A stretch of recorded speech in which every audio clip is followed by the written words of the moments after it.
Dear witches, staying up to date with the moon? Seeking a little reminders to re-enchant your world?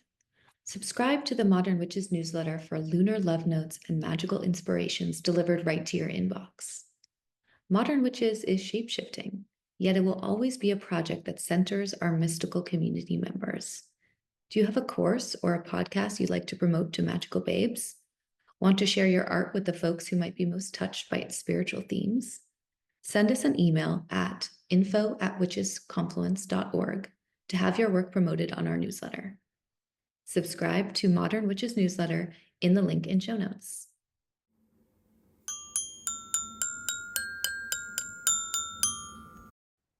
Hello, witches, and hello, Karima and Mariana. Hello. Thanks for being here. We are tuning in to your ears and maybe eyes to discuss Leo season 2025. Mm-hmm. But before, sorry, go ahead. No. Go ahead. I was just about to jump on something. Sorry. Go ahead, Casey.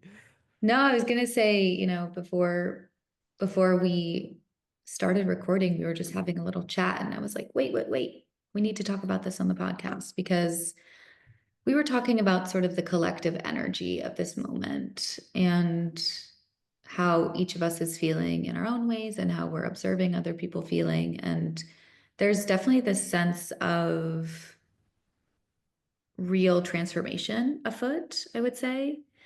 But we're in that stage of transformation where everything feels super messy and confusing and uncertain and strange. And I think it's important to highlight that because, in my conversations with myself, with my partner, with my friends, we all seem to be navigating this uncertainty. Yeah. Yeah. I feel it so strongly, honestly. It feels like we are, and to tie it to astrology, we are in that period of creating something that hasn't been before the way it will be now. It's a very chaotic time. It's very fertile time as well. I want to emphasize this. I want to I keep reminding myself that this is the most fertile time one can possibly exist in. But prior to this moment, there has been so much destruction and falling apart that we are fatigued and tired, and we're not sure that we are maybe capable, or because it hasn't worked out, or things haven't worked out for so long. A lot of people feel like, what's the point? And I want to really emphasize that there is a point. It wasn't time until now. Now is the time.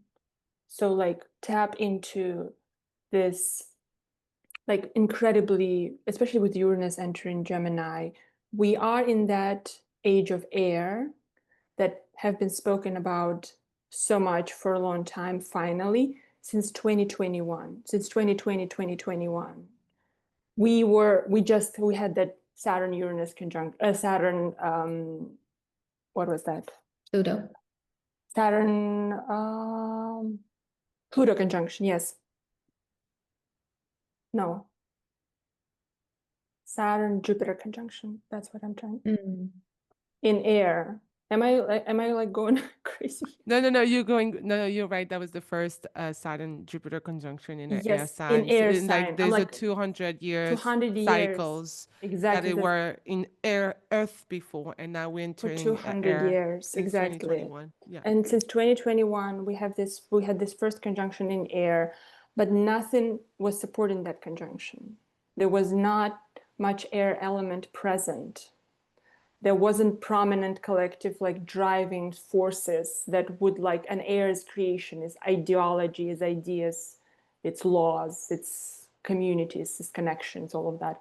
So now is the time. And now we're kind of in a testing time. So test it out, try things. And Casey was right to Saturn conjuncted Pluto too. So Yeah, there was also a lot of different major conjunction that kind of shaked up the ground. And like you right to mention in Mariana that we've been entering a air element, a air era for the past for since 2021, December 2021, and Mm-hmm. it was not supported. And now that, well, even if there is retrograde this year and blah blah blah, that there's still Saturn and Neptune that came into Aries, and so there is a supportive element also with the fire, as the fire is being fed by the air, and those are two elements that are brother and Mm-hmm. sister that are like getting along, and that are together they make everything bigger. So I agree, we are in a new era, and it's very difficult to find our path right now. I Mm-hmm. think we can all feel it. We're all three. We're like talking about our private life and say, "Wow, what is going on here?" And it's hard to figure it out, where to go next, what to do financially, what to build next, because we all have been successful in the past, but also we also had failure in the past, that were like, okay, we don't want to do the same mistakes, want to build something different. We don't want to feel exhausted. There's a bunch of things that we don't want to repeat. And that's a normal feeling, but in the new era, it will be different too. You know, the what it was playing and what it was at stake before are not the same as what is going to happen in the next few years. And more, we like right now is too new. It's too young. It's still a egg that is just a baby that, like, let's say it's a baby, a little crocodile that just cracked the eggs, literally. So we don't see everything right now. We don't have the bigger picture, but it's going to be clearer and clearer. But it's so hard to stay in the limbo. It's so hard to stay in the fog right now, especially when you have so many attacks from the outside world. And when I say attacks, I mean aggressive news from all around the world that is hard to comprehend and make sense of it, because it seems that it's touching the deepest core of our humanity. And it seems It's so that, tough. yeah, it's so tough. And the differentiation, like, we come into Leo season.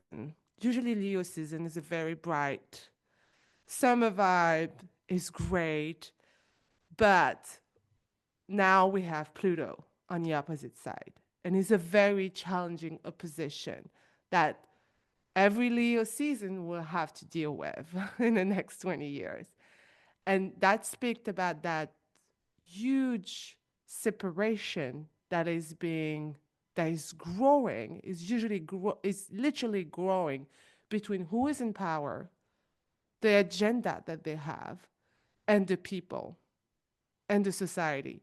And that hole is going to get bigger and bigger because they keep making decisions that doesn't make sense to us anymore, and that doesn't touch us. So we have to deal with that in terms of society, in terms of people, like, as a community, we have to deal with that. And it's an entire world. It's like it's having this movement that is in an entire world. You can talk about UK, you can talk about Africa, you can talk about Asia. There's huge similarity between all those countries and what is happening with the leaders.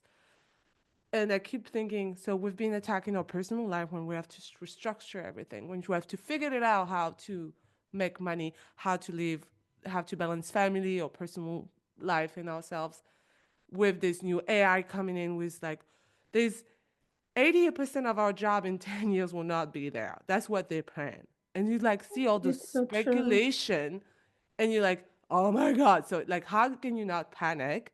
And then you have the world. And so that's so much on us. So I just remind myself, we're in the symbol. We're all feeling the same. Let's keep up to our routine and our prayer. Everything's gonna be fine. We're gonna keep going in our fight, and we're gonna keep building our life, and we're gonna adapt. We're human beings. We always adapt. And even if it's hard, I feel like it's nice that we had this conversation now, because I can talk to anyone right now and they all feel it. Yeah, Yeah, absolutely. It's so 100%. universal. Except, can I it's everything you said is very on point. The thing with AI, I was telling you guys, I went and I met to like an event over a weekend, and I'm in San Francisco, so most people were tech. And I was talking there, everybody's asking, and it was like supposedly like a spiritually centered event, but nobody was spiritually inclined. Everybody was talking about work and what do you do for work and where do you work. It was like all that, and they all work in tech, and I have not like everything I'm saying right now is not coming from any judgment or anything. It's just observational, though a little judgy. I have to be honest. Because like, and I was there, and they obviously asked me, what do you do? And I'm like, writer. I'm a writer, creative, and trying to figure out what to do next. And it's so interesting. One guy was like, oh, it's good. It's good because in 5 years, we're not going to have a job and you still might. He works in AI. Okay. He It's works. interesting because I feel that way as a writer. Like, I think that AI is coming for us just as much as those jobs, Ye- usurping creativity from Yeah. humanity. But when you think, But can I finish this thought quickly? The AI, when you think about writing, I stopped thinking about it as only actual writing, but as a creation of ideology and ideas and thought patterns. And like, if you work with the technology, AI cannot come up with those ideas, right? Like, for example, there's like this app called Raplet. Do you know about it? no. It's called Raplet, and it's an app, and it's a company. They allow people to come up with their own creative ideas for those who don't know how to write code. So it's an AI platform that allows you to create apps. It creates apps for you. Oh, okay. Yeah. Wow. That's Very easy. Like interesting. it's incredible. So, and the whole notion that everyone, and I can't help but thinking, we had so many retrogrades and events in the last 5 years since that conjunction that were in Leo.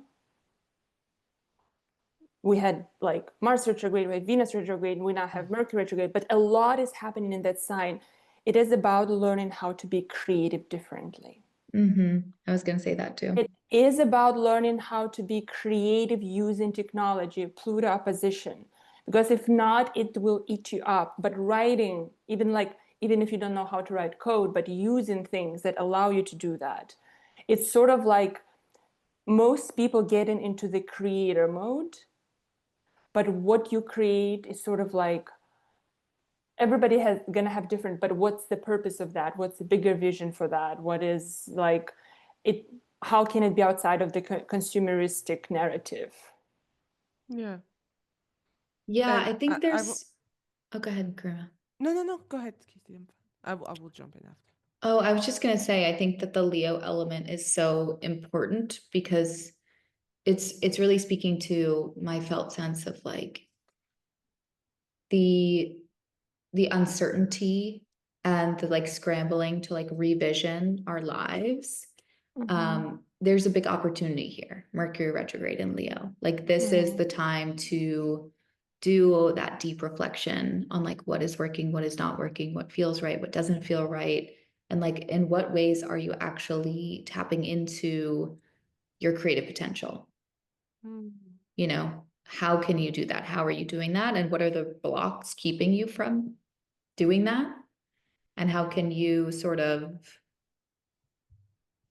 work around that, you know, find a creative way to get through the resistance you're feeling. That's definitely for me the major theme of this Leo season and this Mercury retrograde that we're already in. Yeah, there's so much I'm writing down because there's like so much stuff that I was like he was saying that it was like hitting me, guys. Because you were talking about Mariana, just to go back to what she said about all those retrograde in Leo, there's also something very interesting happening in 1 year. Exactly. Jupiter is going to Leo. And so when we have this Leo energy, is going to be really heightened up, like it's going to be enhanced. And I just think of the creativity part because I'm going to be the positive Sagittarius here. I was the negative.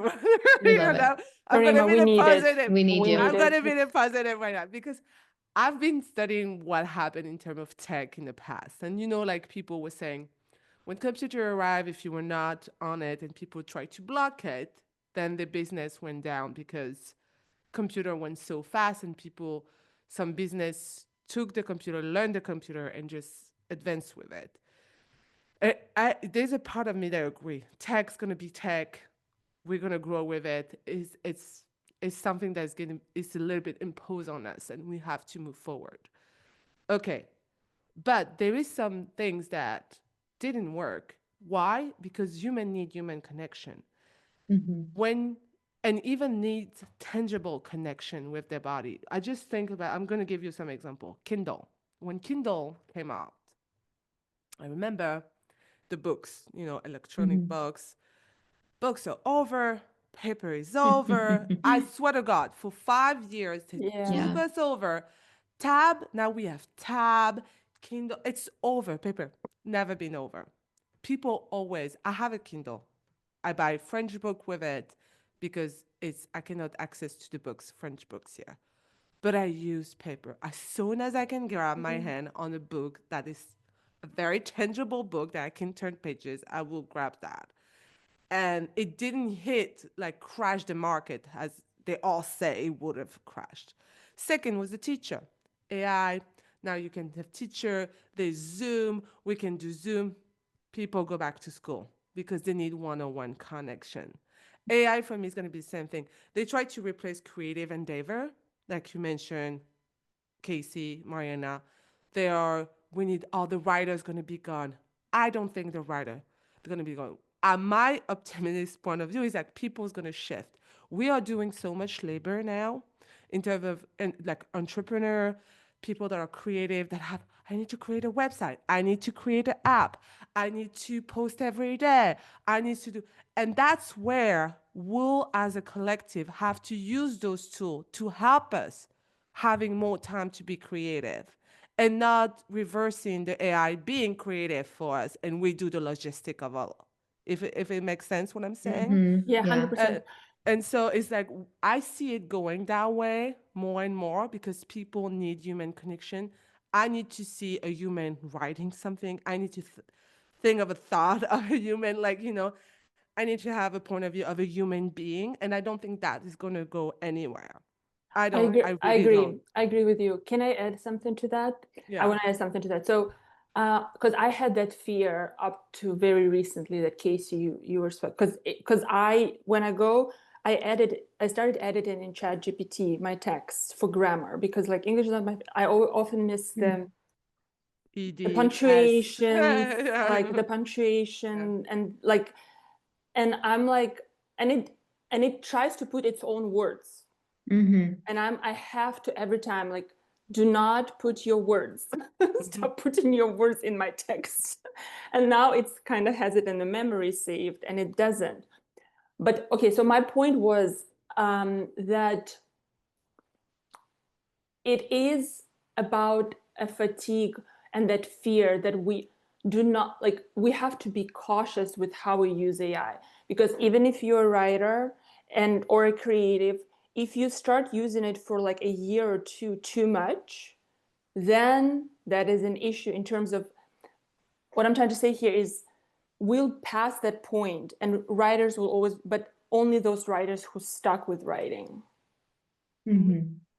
Do not be discouraged and think that AI will take over. Keep doing what you're doing, because eventually it is the skills of the writer are going to become scarce in the future of a human writer. That's what I'm trying to say here, of actual human writer with ideas, because the more if you keep putting your ideas out there, if you keep generating ideas, if you keep putting them down on paper or in your computer, you will be okay. But if you succumb to this idea that you have to do it less and less, then we'll have less writers. But we sort of have to get through this bump. That's what I'm trying to say. Just keep doing what you're doing and do not allow it to soften your brain. Yeah, that's really good advice. I think it's important to realize that human brains made these models. Yeah. I think that's something I always come back to. Very true. And yeah, that they have very real limitations to them. And we're in the very like the really infancy stages of this technology, and we as humans have the right to shape how we want, and also retain the agency that we need to retain for our creativity. 100%. Yeah, It I think cannot this is such. generate. Oh, sorry, go ahead. No, I was just saying it can't generate ideas. Yeah. Yeah, I mean, this is Leo season magic with Pluto in Aquarius right It's here. incredible how our conversation is so in tune with where we. Should we look at the Yeah. chart? Do Yeah, you guys let's want to pull look it at the up. chart of the ingression so we can slowly Yeah, like. because like Leo, when we think of Leo, yes, like there's a lot about representing king and queen and leaders, but it's also a very creative energy. Also a very fun energy, joy energy. There's all this joy coming from Leo that is like excitement and yes, being in front of a stage, but to entertain, to like, there's something about Leo that's bringing the sun like into our lives. And is so that's why I'm like, creativity should always be a center for Leo, you know? And like when we talk about Mercury retrograde, when we talked about all those transit that's going to happen in Leo, it's great to go back to our creativity and like to go back to who make us human, and you know, and what bring us joy, what actually bring us joy, you know. It's matter of the heart. Like when I pray these days, most of the time I ask, can you keep my heart open? Because it's a very difficult. There's no creativity with a heart that fears or is shut down or is overwhelmed. It's the matters of like tending to the heart that Leo season is about, because there can't be creativity without like a heart that is like working properly. Yeah. Very real. Yeah, and you know, esoterically speaking, you know, the Leo is the heart, you know. So that's definitely something to be conscious of if you're moving into this Leo season and you feel like you need greater support in terms of honoring your creativity, your spirit. Do things that are heart expanding. Work with rose flower essence or rose tea, rose baths, rose oils, rose perfume. Like work with the color green, which is like the heart color. These are two like very easy things you can do to just like check in with your heart as needed, along with this beautiful prayer. So this is the chart of the ingression, the sun moving into Leo on the 22nd of July.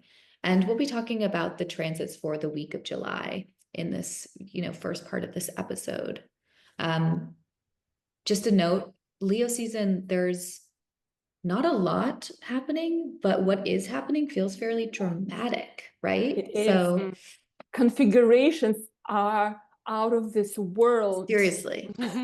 Yeah, very potent stuff happening. So there's not a lot going on, which is good because we're going to need time to experience and integrate and process.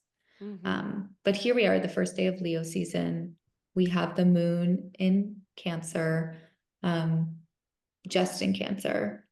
And I don't know, there's something, you know, we're moving right into this like dark moon phase as the moon moves into Leo. So just as we're talking about, I feel like the dark moon phase can be this time of like uncertainty or shape shifting, like there's spaciousness and we're in the mystery of our experience a little bit more. And I think because we're in that in such a big collective way and there can be anxiety about that, this is an opportunity to just like welcome being in this like liminal, fertile place. Yeah. And it's when we, like you mentioned, the moon is in Cancer. I like that he's hanging out with Jupiter.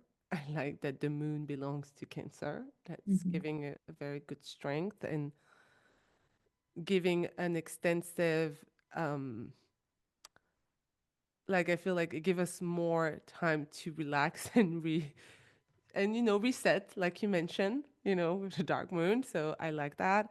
And to have Mercury retrograde at the time in Leo, like Mercury respond to Gemini, like and like we know that we have Uranus. So I have no doubt that this Mercury retrograde can be electric, during that season.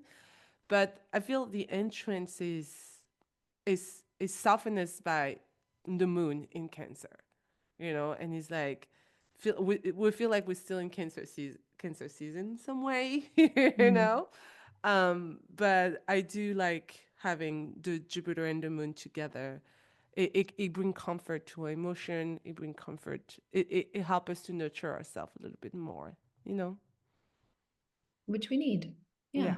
Which you always need, especially right now. Yeah, it's because there is like a mixed bag of things with Mm-hmm. this Mhm. chart. It's like both supportive and like kind of disorienting and challenging our sense of identity and direction, but also like asking us, but can you take it slow? There is a path, but it's not a fast one. With that Saturn trine, Neptune Saturn trine to Sun, like it's a lot in the first few days of the Leo season, one after another, have Sun has this very meaningful connections to the Mhm. outer planets, all of them.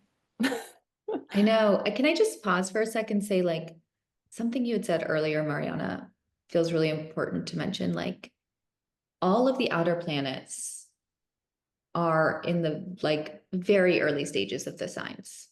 And Mm-hmm. this is the sense of like, we're shape-shifting, we're learning new information, we're recalibrating, and like Right. Leo making these connections with Uranus, Neptune, Saturn, Pluto, like Yeah, we're it's recalibrating. We're crazy. like, look, we're like, our ego is like, wait, what world are we in now? Like, what's the vibe? It's a huge vibe check. It's a huge vibe check. And it's so like, okay, where is your heart in this? And like, can you not abandon the ship? It's not like, it's a Mhm. signpost of not abandoning. And by the ship, I mean you, your body, your identity, your direction. Can you like keeping on, you know? Like, this is sort of like that vibe check. And also, I want to like kind of like go back day or two into Cancer season. It's happening right after Mars South Node. And I don't know why, but I really want to bring this up. Mars South Node conjunction, just a day before that. It is this Leo season right after we give up of, we like surrender or let go, South Node point, of something that doesn't serve us, some self-criticism, some patterns of like identifying with the details of the how. They are abandoned here prior to the Leo season. We're like, that's not how. Mm-hmm. Let's figure out, because Virgo, it happens that South Node Mars happens in Virgo. It's in what are there like detailed steps to attaining a goal. And here, something with an action taken, with like where our energy is going, it's not the way. And Mm. then it starts Leo season. And we're like, okay, it's dark. Few days, a day or two, right in the beginning of the Leo season, it's like we feel shaken up. There's this sextile to Uranus. We Mhm. feel like unsettled, but it's dark. Mm-hmm. Yeah. Yeah. Like, I just want to like give everyone this like few days around this July That's great. 22nd. They feel quite intense. Mm-hmm. Yeah. And as we said, there, it's making this trine to Uranus as it ingresses into Leo. And then on the next day, the 23rd, it really moves into contact with Saturn. Saturn. Yeah, Mhm. Saturn, who you can't talk about Saturn right now without Neptune. I personally feel, because it's Yeah. really like they're so close in July. And we're getting like a taste of what that conjunction will be like next year. So, and with Neptune, Saturn being like bones, and Neptune being like the thing that dissolves bones, like there's so much grasping here. So this is on the 23rd here. Yeah. There's a real reckoning with like, okay, what am I doing? This is the question. What am I doing? Who am I in this moment? Yeah.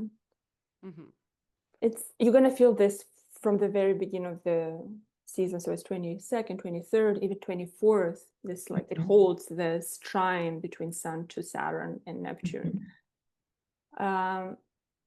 It is about it's as we know, trine is a harmonious aspect, but still when it trines to Saturn, it is about tempering the expectations of oneself.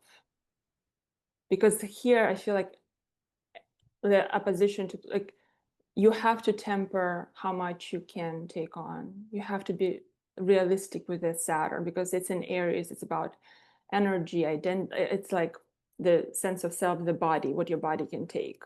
So that it kind of gives you this perspective, like how much your body can take. Yeah, and I think the question that we're all reckoning with is like, what old ways of relating and being in the world, like what ways are going to continue to sustain me, and what ways are no longer applicable to this like landscape we're living in, right? With all this shifting sands. And right, so this is the 23rd. There's a lot happening in the week of the 22nd that's like right up front. Yeah. With this ingress, the sun making this trine to Saturn, Neptune, and then the following day on the 24th, we have the new moon in Leo, which is exactly opposite to Pluto. All of this is like active, It's hard to separate it, and I don't think it would be smart to separate it into like bits and pieces of separate aspects because they're all very like together, they're tied together into a coherent story that's happening in the very beginning of the Leo season. And that story about facing the demands of the time in the that is represented by the Pluto through doing something, but doing as little, even if it's very little, but doing something consistently that enriches you. Like there's something here with like not being, because Pluto is about like death, as we know, and transformation. Opposition to the sun, it's sort of like, can you face the death that we're experiencing in the moment, the death of the times we're accustomed to, the death of the structures we're accustomed to, and still keep doing what you need to be doing? Yeah, I think there's, Pluto is one of those planets that's so deeply connected with like your soul, I think, because it has that death implication. It's like that thing about you that is incorruptible. And Pluto peels away everything that like isn't true to that incorruptible soul essence. And I think what you're talking about is like the transformation that needs to happen so that you get like way closer into alignment with that soul purpose, transforming the things or the death of the trappings of life that like keep you from being in connection with your soul purpose and essence. Yeah. That would be like my like a version of a prayer that I would practice on this new moon is like, may I have the wisdom to like let go of the things that aren't serving my soul, Yeah, it's the week of July 2nd is very like I feel a journey of the ego. And like you mentioned, what I need to get rid of, what I need to cut that doesn't serve me, and I feel maybe emotionally attached to it, but it's over. And because there's a lot, like we know Sun in Leo, it's about ourselves. And when we have Saturn, that is very about time and cutting. Pluto, that is asking us to face our demon. We still have Neptune in the mix that allow us to imagine or have a vision of our future. But it's this week seems, personally, it seems very like transforming and like, I won't say a wake up call, but like it's a wake up for ourselves. It's literally for us. Like it's very about the ego for me when I see all those transit. Worldwide, I feel a little bit, it's scary for me. Like worldwide, I'm like, ew. Because you mentioned in Mariana, which I didn't click right away, that the conjunction with Mars and South Node happening. And the last conjunction with Mars and South Node that we had was around 2 years ago in Libra during Libra season. And that's where the break in the Middle East, Israel, Palestine everything started there. Not to scare anyone, I'm going to quickly jump in here for 1 second. 9/11 happened on Mars South Node. Exactly. And Virgo represents the government. Virgo, it's the government. It's literally in modern astrology, it's about the government. So is it something that is set in motion right there? Or like it happened like it was with the Mars South Node conjunction in Libra? I don't know. Yeah. But then I see the leaders strategize with Sun in trines Aries. Aries representing war and like very fiery. And now New Moon starting a new thing with an opposition to Pluto. So leaders being with Uranus and Gemini. With Uranus and Gemini. So I was like, it's probably going to be, I don't know, it's like chaos in news or something is starting in motion at that time that we'll know in the full moon or 6 months ago that started at that time. I really have no answer to that right now, but I like it in terms of personal growth. That's for sure. It's for personal, I feel like there's a big thing that can happen and flourish and start to flourish in ourselves. Like I said, worldwide, I'm just like I'm like, ooh, that can go very dark, very fast. Yeah. I'm glad that you brought it up because I didn't want to, because I had. Yeah, I was like, I didn't know what. I mean, I was like, I had it, and like, should I not? Yeah. Like, it's good. I think it was in the back of my head when I was bringing up the Mars South, because it is something that happens there that like kind of sets us on the path in the Leo season, on this very certain path, I would say, collectively and individually. And I have a feeling that it will be collective first and foremost that triggers the individual, like kind of like moving and response. Yes. Right. And also, like, one thing I want to say that it might seem like it's not related, but I feel like it's related. All of their, when we talk about the collective, all the organizations that are functioning right now as we know them were established while Uranus was in Gemini and Pluto was in Leo. So it was mid-40s into early 50s. Oh my God, yes, yes. So what it is, something within this establishment, like let's say, even like the state of Israel was established while Uranus was in Gemini and Pluto was opposite where it is right now. For example, then there is like United Nations, NATO, Pentagon, all of those organizations were established. And this particular configurations happening during the Leo season, it triggers the creation of the reality we currently live in. Yeah. Like, and we simply already put. we're seeing it. Like it's been, I had this conversation also with Casey early in this week when we were talking about this, in all political sphere, there is a cut from what has always been done in the past. That it can be the right now is going crazy on funding Israel, on war, on a bunch of different things that I would have never thought the right will talk about one day, weirdly enough. And so you can see this fragmentation. Even us in democratic, I consider myself, I always has been a Democrat.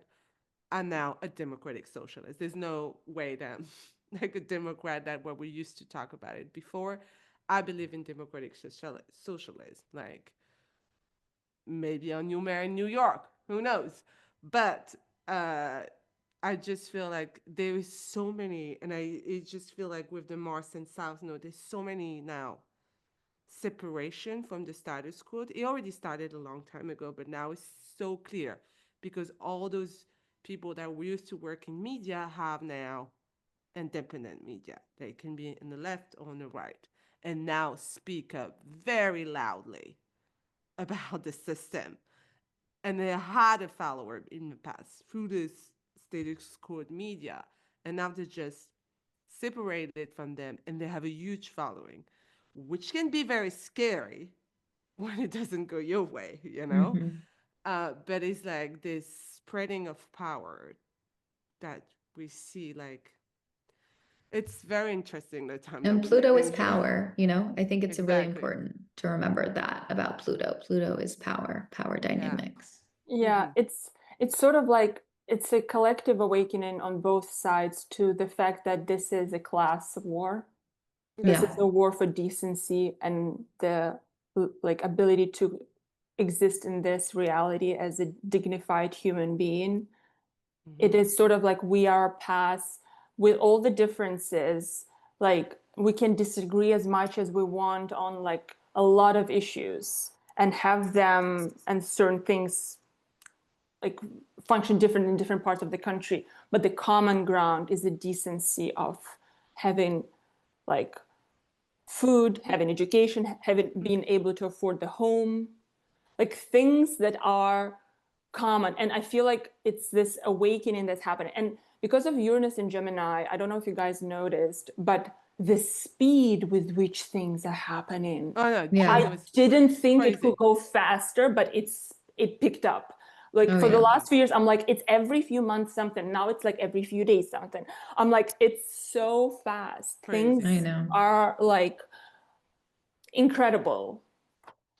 I want to So- just mention too for our listeners and our Patreon community, we're going to be dropping some special videos on herbs for your nervous system for like navigating this time. So if you're not a part of our Patreon, check it out. And if you are, it's coming. So thank you for being there. Thank Yeah. you. It's going to be very necessary. I'm telling everyone that with Uranus and Gemini, your nervous system is going to take a huge hit. Right now that Uranus is on my Jupiter, I'm like honestly like I don't even know what to do with my, it's so disorienting. I'm like I have to stop myself. Thank God I have the prayer where like I have to pray like regularly. But if I didn't, I think I would go kind of like cray in my head. Like that's how it's you need to take like you need to like take herbs, you need to meditate, you need to pray, you need to like weave those things into your schedule like your life depends on that. Yeah. So Agreed. the week of July 22nd is pretty strong. Yes, as you can It's see. wow. Yeah, it Yeah. has many things happening. Mhm. But after that new moon, I would say, you know, just give yourself time to integrate what's coming up. Mhm. Like tend to your nervous system, as we said, and just remember that it's Mercury retrograde as well on top of all of this. So any time and spaciousness you can build into your day is wise. The next few transits we wanted to speak about happened during the week of July 28th. Namely this Venus, or sorry, not Venus, Mercury Cazimi, Mhm. happening at 9 degrees of Leo. Mhm. See here, I get my chart going. Oh, we have two things happening on the same day. Mhm. Mm-hmm. We have, like you Venus and mentioned, Venus ingressing in Cancer, and at the same time as Mercury Cazimi in Leo at 9 degrees. I mean, the same day. yeah, Mm-hmm. it's Kazemi. So much is spoken about the Kazemi. And it I happens at 0 degrees, which I thought was really cool. what is it? Or like it's like 9 degrees and 0 seconds. And it's just like a Like sharp. fleeting. It's very Very clean sharp. number. Yeah, very clean. And Uh, 9 was the hermit number, which we're in. which is my number. Yeah. I feel it so heavily this year. I'm normally a hermit, but like my friend, when I post something, sorry for deviating, but when I post something about like just being by myself on Instagram, she's like you've like it hasn't been the life story. She's like, don't say it's like it's happening right now. She's like, when it wasn't happening. I love it. Yeah, get your lantern out, you know? What is your card this year, Casey? My card this year is the Death card. Oh, Okay. what about you, Karima? It's the Empress. You know why? Of course. Oh my Yeah. goodness. Yeah. You I was couldn't like, make this step up. no. What is after Hermit? Wheel of What Fortune. is good fortune? Oh my God, I can't wait. More Jupiter for you. That'd Bring be it good. on. Anyways, Let's get back. But Mercury Kazemi. mhm. I This is July 31st for everyone tuning in. I'm just like, because at the same time we have the moon in Scorpio too, Mm. hanging out with all those beautiful witchy I asteroids. know. I just feel like with Venus ingressing in Cancer, this Kazimi in Leo. I know it's maybe odd what I'm saying, but I do think it's a witchy day for Mhm. me. I do like Venus ingressing in Cancer. Of course, I feel it's like nurturing people around you, nurturing yourself, nurturing through food, through basic needs, Mm. and giving love. I just feel like when I see Venus in Cancer, I just want to give love. It's a beautiful transit that help us bring ease in our life of refocusing on community instead Mm. of too much thing outside. Um, and because the moon is in water, and of course they create kind of by sign an aspect, Cancer and Moon, with all those, like I said, witchy asteroid in it. There's so much. I do feel it's a time like to like I feel like I hear coven time, Mm. woman gathering, your community. Where do you feel affiliated right now?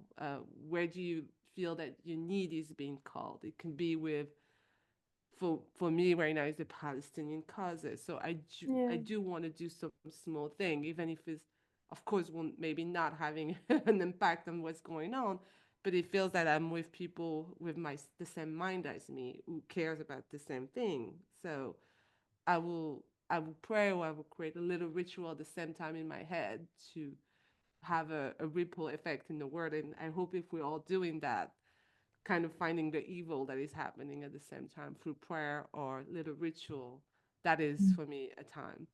And when I see Mercury Kazemi and kind of being burned by the sun, there's very like a purifying aspect to it, that is strong. And so using that time of purification, it's feel witchy time for me. Mm. I want to speak a little bit about just like the idea of Mercury Cazimi for everyone, because we hear it so much. We hear it like we see it as a moment of illumination, and like my own understanding, the way I've struggled with it, and the way I resolved this mental struggle is through not putting too much emphasis on Mercury Cazimi, as it just it is very important, not to undermine it or anything, but it is just a fraction of the like story of the Cazimi, like of the Mercury's journey. It's not gonna give you illumination moment. It might, no, it might, depending if you have like real prominent placement around those degrees or like aspect in those degrees, but it approach it more of like not the whole thing being clear, but just a little fragment, but a key one, important one, being introduced into your understanding of this particular Mercury's journey in the Leo part of your charts. So something there just can be like a little thing missing that comes through and is being injected into your life, like a little, like a conversation, something you read, a poem, like I don't know, like someone says something. It doesn't have to Aha be, moment. yes, it's not something major. Mm-hmm. It can be, but it is something significant. It's something significant in terms of like, it can be small but significant, what I'm trying to say here. And it is about what do you because again, it's far away, the Pluto opposition. It's like the orb is very wide here, but I still will include it because there is a fear of saying something or saying it in the way that you want to say, or really like expanding on some kind of messaging. Because Pluto also for me is fear, an underlying deep fear. There is something that can like either push you over the edge of that fear with that Kazemi, or like give you a clarity, or like it feels to me like something pushes you forward with a message you want to take further. That's how But it feels to me. we didn't mention it, but it's kind of like you bring it out, Mariana, and you're actually right. We didn't talk about it, about the fact that Mercury, we know, is about communication, is about our mind, and when it opens Pluto, there's an oppression here to stop you from speaking up, especially Yeah. when it's retrograde and like those questions are coming up. Those questions going to be very intense during that retrograde about why can you speak? Can you speak your truth? Can you speak like to yourself? And like this Kazemi can be, Yeah. like you mentioned, a little haha moment that push you in your decision of speaking up or not. But there is something about communication that are very clear during that opposition and that retrograde. I would say it's a really great time to turn to a divination practice and ask any version of the sort of like prompt of like, what is my blind spot? Or like, what am I missing here? What needs to be like, what is being revealed at this time? Mercury rules divination practices as well. So it's an opportunity to just like tune in through a language that Mercury speaks, and access something that might be otherwise obscured at this time. Yeah. And I just want to bring that at the same time because we talk about praying, we talk about communication, we talk about this Kazemi, but you just did a wonderful episode that I just finished listening with AD, who was very talk about prayer, how to overcome fear, challenge, trauma through prayer, and she's also a flower essence specialist. And we just dropped the episode last Friday. Um, that was like the peacefulness coming from you two during this interview was wow to me. Like it was amazing. You could feel like just through prayer and through her practice, like it was coming from like the screen, including you, Casey. And I just want to invite everybody to listen to that episode. It's very nice to hear, like very like just laying down Thank listening you. to the episode. It was feeling like it was very cozy, and it felt very like Venus in Cancer, like a very That's Venus great. Cancer experience. Yeah. No, yeah, I thank you for that. I do encourage people to listen to that. I think like there's a lot of air energy in the astrology right now, and like prayer is something that this year has been like a lifeline for me personally. And Heidi's book is an amazing resource. Go listen to the episode.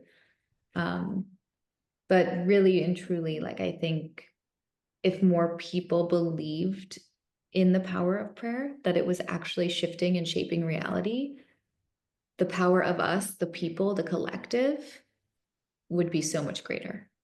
Like I firmly believe that. And I think it's something, if you're magically inclined, as a witch, you believe in magic and the power to shape reality. Prayer is one of our most potent tools we have. And we don't need to buy anything to pray. Yeah. It's the most fundamental thing that humans have been doing to connect with the sacred, and don't forget it. Yeah. Yeah, I guess the last transit in this week that we wanted to mention is on August 1st, when Venus, as it moves into Cancer, it makes that square with Saturn, which is always a thing, Venus square Saturn. I have a Venus opposition to Saturn natally in my chart, and there's something about it for me that's like,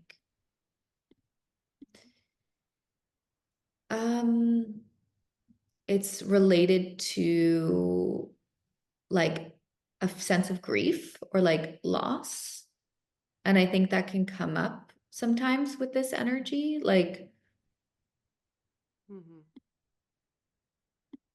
focusing on what we don't have rather than what we have, you know? So that's something to be conscious of perhaps at this moment. Maybe there is something for you to be consciously grieving at this time. I think all of us in the US have a lot to be grieving at this time. All of us in the world, if you're a human feeling human feelings, have a lot to be grieving. So that's just an opening to feel the bad feelings. Yeah, it's so, I think it's very important because here with Saturn and Neptune in Aries, it's you grieving the self. You're grieving for yourself for the most part, I feel like. Not everyone, like I'm Aries rising, that's why I'm like so, and that Saturn Neptune is right on my Sun and Venus right now. But it's sort of like for everyone where you have Aries in your chart, where that Venus will be squared by Saturn, like will be squaring Saturn, that part of your chart. It's where the expression of your primal nature is no longer fitting into where you're going, and that is a very difficult thing to navigate for us right now, and how it is essential to kind of shed skin. Here Saturn in Aries is a shedding skin for me very much, in order to have Venus in Cancer able to rebuild. So she's here to rebuild the foundation in accordance to the values, so newly found values. So here it's like that square to Neptune and Saturn, it's like, just like imagine that there is something more aligned, more authentic. It's like a search for authentic safety, for something like that. Yeah, I feel like tears, like with the Neptune and like the dissolving principle, like tears that are like release but also healing. With Venus in Cancer, like let yourself have some kind of expression of this feeling. Yeah. So that completes our rundown of the first 2 weeks of Leo season. And next episode, we will be diving into the transits from about August 6th through the sun's ingress into Virgo. So hope you join us for that. If you got anything out of this episode, please share it with a friend. We'd love that. We are loving your comments. They really help us feel like you're with us. So thank you for those too. Thank you, guys. And thank you, Karima. Thank you, Mariana. See you next time. Thank you, Casey. Blessed be. Bye.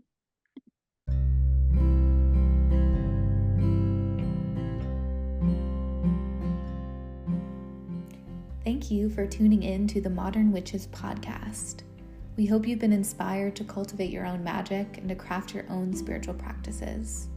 Let us know what sparked your curiosity by leaving us a comment on this episode or leave us a review. And don't forget to subscribe to the show so that you never miss an episode. Your feedback and engagement truly fills our cups. If you're looking for more ways to gather with your fellow witches, please support our work on Patreon.